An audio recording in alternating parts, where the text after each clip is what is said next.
Vale? Oazen bideo labur batekin. Aurreko bideoan ikusi genituen parabolen traslazioak, ezta? Gora, bera, eskerrera, eskumara, luzatu, uzkurtu eta guzti hori, baita ere simetriak, barain ikusi dugu berdina, baina erroekin. Zer gertatzen da errodun funtzioekin.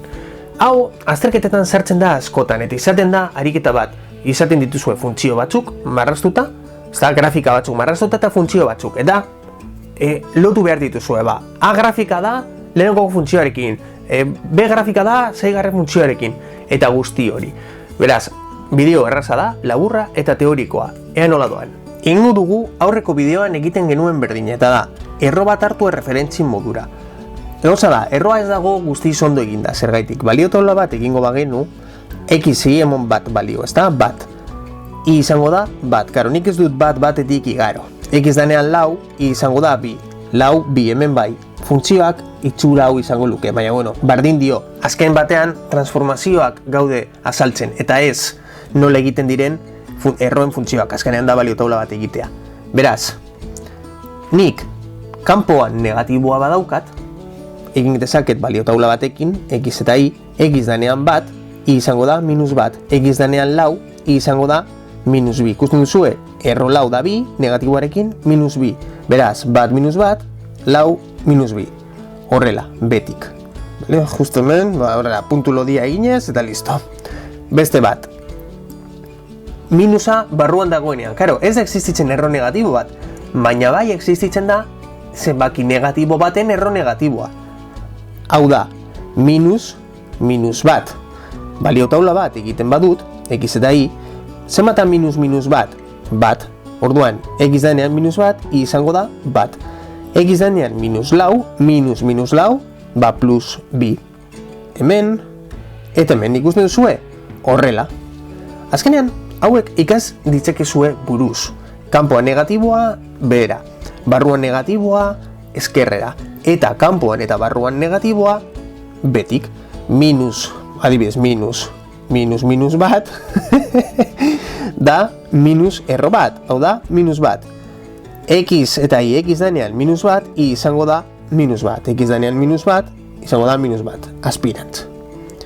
Vale, justo ondo eginda egongo balitz erroa, baina azkenean bardina da. Beste bat, hartuko dugu hau erreferentzi modura, eta egiten dugu bi kanpoan. Zer esan nahi du?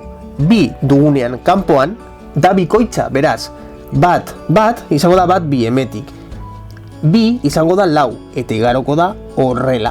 Da bikoitza, vale? Bikoitza, handiagoa. Erdia izango balitz, izango litzateke erdia, vale? Hemen, zer gertatzen da barruan batuketa bat dudanean. Beti egingo dugu bardina, vale? Eta da, 0ra bardin du, x gehi bost, bardin 0, x bardin minus bost. Zer esan nahi du honek? Gure erroa minus bost puntutik hasten dela. Eta behin jakinda nondik hasten den funtzioa, egingo duguna da, errespetatu ikurrak. Positiboa, beraz, horra. Beste bat, hemen, minus x minus lau, zer egingo dugu? Lehenengo gauza, barruko partea 0ra berdin du. Minus x bardin plus lau. X bardin minus lau. Honek esan nahi du, minus lautik hasten dela funtzioa, vale? Gure funtzioa. Eta orain errespetatu ikurrak. Negatiboa barruan, negatiboa kanpoan, zer gertatzen zen? Horrela. Minus, eskerrerantz. Eta azken bat.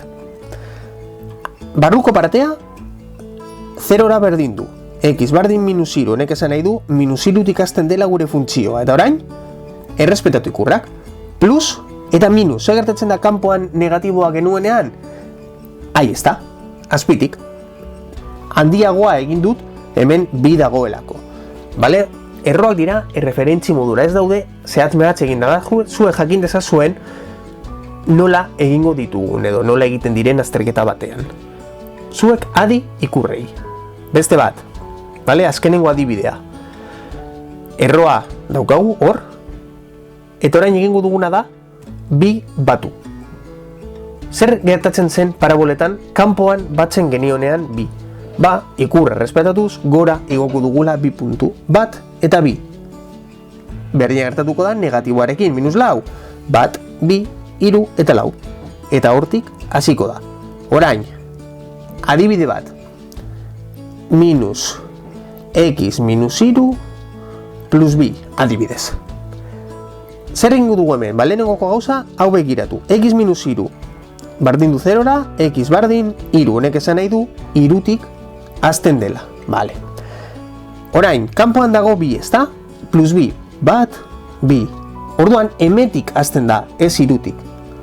Hori da translazioa, vale? Horrek dira transformazioak egitea. Eta kanpoan negatiboa dagoenez, aspira. Negatibo izango balitz, hau, iru, emetik, ona. Biak negatiboak, ona. Vale?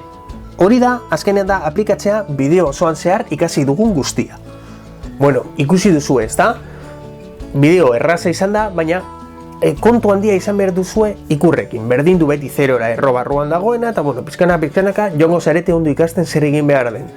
Hau esan da, daukazu bideo bardina, Hace Academia Erderaz kanalean, si quieres verlo entero en castellano, ja, urrengo bideoa hiperbolak izango dira, nahiko zailagoa izango da bideo horiek, pizkanaka goaz. Jarrain ezakezue Instagramen, TikToken eta batez ere YouTubeen, komentatu, konpartitu, eta urrengoan gaude. Agur!